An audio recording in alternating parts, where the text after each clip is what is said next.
ইন্না লিল্লাহি ওয়া ইন্না ইলাইহি রাজিউন। ইতিহাসের একটি অধ্যায়ের সমাপ্তি। আয়াতুল্লাহ আল খামেনি, যিনি কেবল একটি দেশের নেতা ছিলেন না, বরং ছিলেন সাম্রাজ্যবাদ বিরোধী লড়াইয়ের এক অকুতোভয় কণ্ঠস্বর।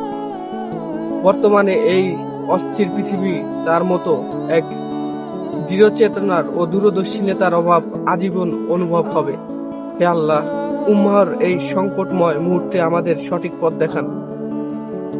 মুসলিম উম্মাহর ঐক্যের জন্য এবং জুলুমের বিরুদ্ধে রুখে দাঁড়ানোর জন্য আল খামেনির মতো সাহসী নেতার বড়ই প্রয়োজন ছিল। আজ যখন পৃথিবী নানান সংকটের জর্জরিত, তখন তার প্রস্থানে আমাদের এক বড় অভিভাবকহীনতার কথা মনে করিয়ে দিচ্ছে। তার চেতনা বেঁচে থাকুক প্রতিটি ইনসাফকামীর হৃদয়ে। এই মুসলিম জাতির কখনোই ঘুম ভাঙবে না।